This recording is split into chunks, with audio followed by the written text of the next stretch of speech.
Hola, soy Marifer y les voy a explicar el teorema de incompletitud de Gödel. Pero para iniciar les voy a contar un poco quién fue Gödel. Bueno, su nombre completo es Kurt Friedrich Gödel. Él es austriaco y nació en 1906 en Estados Unidos. Él fue un filósofo, lógico y matemático muy importante del siglo XX. Gödel dio a la luz este teorema en 1931 en un congreso de ciencias exactas. Y ahora sí, ya para irnos adentrando un poco en qué es el teorema de incompletitud de Gödel.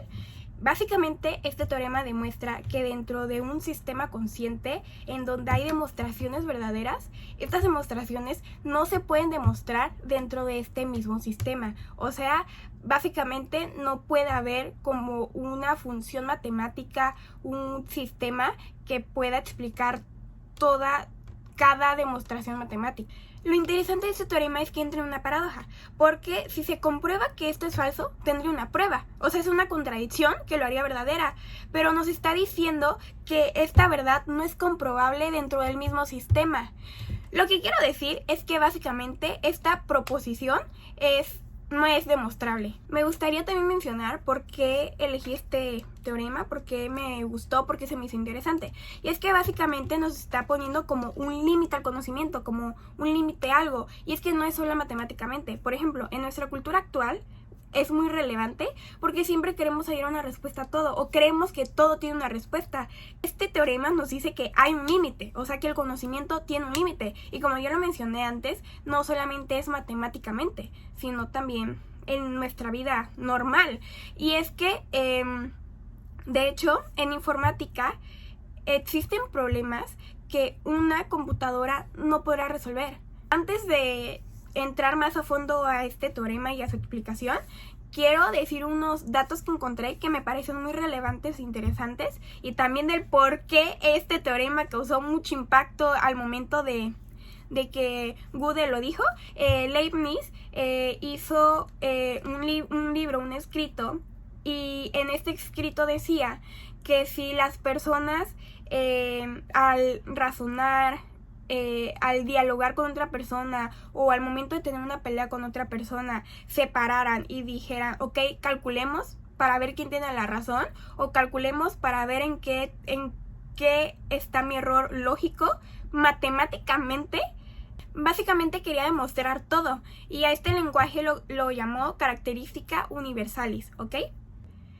A partir de esto se empezó a construir un lenguaje formal que ayuda al estudio de la lógica porque comprueba su validez, como lo es la lógica proposicional. Después de Leibniz vino David Hilbert, que a grandes rasgos él lo que quería era demostrar cualquier verdad matemática utilizando la teoría de conjuntos, que como vemos, específicamente esto fue en la misma época que Gödel, y él se opuso a esta teoría o esto que quería lograr David. Bueno, ahora sí, ya pasando a la explicación matemática, Gödel hizo un mapeo de enunciados sobre números y esto permite que el axioma de los números se exprese coherentemente sobre sí mismos. Pero quiero explicar qué es un axioma porque yo no sabía. Un axioma es algo que se considera como verdadero sin necesidad de demostrarlo. Ok, para esto me apoyaré en una tablita que tiene constantes, tiene el número de Gödel y tiene su significado normal. Como lo conocemos, el número de Gödel son simplemente números que se le asignaron, como ya lo mencioné antes, es un mapeo y se le asigna como a la constante. Cualquier combinación de estos obtiene un número de Gödel único.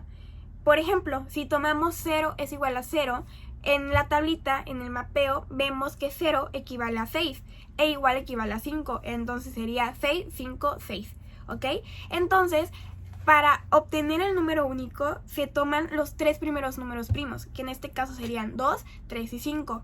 A estos números primos se elevan al número de Gödel y se multiplican entre sí, y esto nos va a dar como resultado el número primo.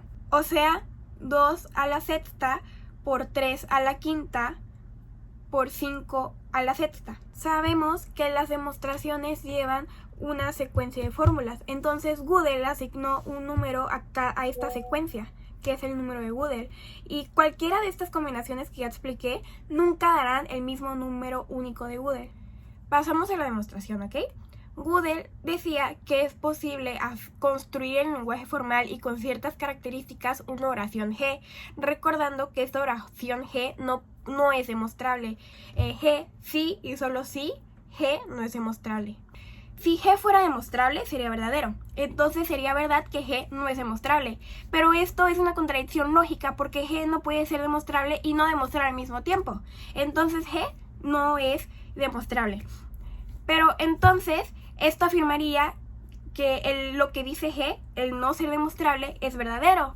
Pero esto implica que el lenguaje formal está incompleto. Gödel no se quedó ahí y propuso el segundo teorema.